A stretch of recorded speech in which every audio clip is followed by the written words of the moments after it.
ప్రపంచవ్యాప్తంగా క్రిస్మస్ వేడుకలు ప్రారంభమయ్యాయి. పండుగకు నెల రోజుల ముందు నుంచే అనేక దేశాల ప్రజలు క్రిస్మస్ సీజన్ను ఎంజాయ్ చేస్తున్నారు. వారి సంప్రదాయాలకు అనుగుణంగా క్రిస్మస్ వేడుకలు మొదలుపెట్టాయి. అమెరికా నుంచి హాంకాంగ్ దాకా క్రిస్మస్ వేడుకలకు సందర్శకులు క్యూ కడుతున్నారు.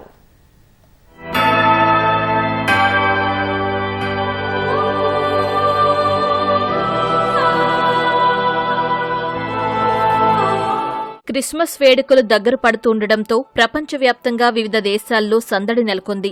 అమెరికా అధ్యక్ష భవనం వైట్ హౌస్ లోని బ్లూ రూమ్ లో కొలువుదీరనున్న క్రిస్మస్ ట్రీ అక్కడకు డెలివరీ అయింది. ఫ్రేజర్ ఫిర్ ట్రీని US first lady Jill Biden అందుకున్నారు. ఫ్రేజర్ ఫిర్ ను అందించిన నార్త్ కరోలినాకు చెందిన కార్ట్నర్ కుటుంబానికి జిల్ బైడెన్ కృతజ్ఞతలు తెలిపారు. వాటికన్ సిటీలో 5.5 టన్నుల ఎర్రని ఫిర్ను క్రెయిన్ సాయంతో సెయింట్ పీటర్స్ స్క్వేర్లో నిలబెట్టారు. ఉత్తర ఇటలీలోని ఆల్టో అడిగే పర్వతాల నుంచి 70 ఏళ్ల వయసున్న ఈ చెట్టును తీసుకొచ్చారు.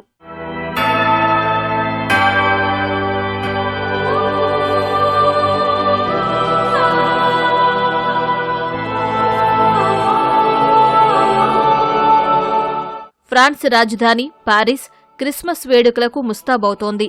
చాంప్స్ ఎలీసీస్లో క్రిస్మస్ విద్యుత్ దీపాలను ఆన్ చేసి బాణాసంచా కాల్చారు. పోర్చుగల్లోని లిస్బన్ నగరంలో సంప్రదాయ ట్రీ లైటింగ్ వేడుకను ఘనంగా నిర్వహించారు. రాజధానిలో లైట్ షో, కాన్సర్ట్లకు వేలాది మంది స్థానికులు, పర్యాటకులు హాజరై ఎంజాయ్ చేశారు.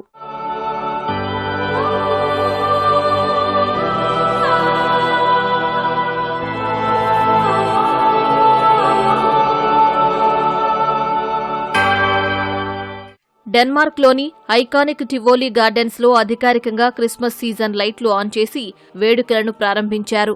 181 ఏళ్లుగా ఈ సంప్రదాయం కొనసాగుతోంది. రాజధాని కోపెన్హగన్ విద్యుత్ దీపాల కాంతితో మిరుమిట్లు గొలుపుతోంది. పర్యాటకులతో రోడ్లు, మార్కెట్లు ప్రత్యేక శోభ సంతరించుకున్నాయి. బెర్లిన్లోని బొటానిక్ గార్డెన్లోని క్రిస్మస్ ఏర్పాట్లు సందర్శకులను కట్టిపడేస్తున్నాయి. చెట్లు, బిల్డింగ్లకు విద్యుత్ దీప కాంతుల్లో గార్డెన్ ప్రత్యేక లోకాన్ని తలపిస్తోంది.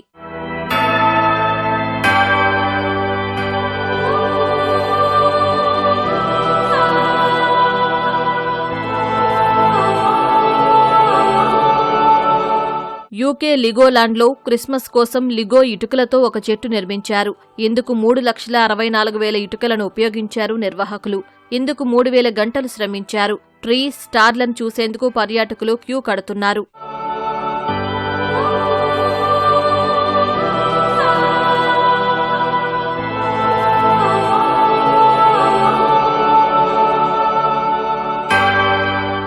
హంగేరీ, ఆస్ట్రేలియాలో క్రిస్మస్ శోభ ఉట్టిపడుతోంది.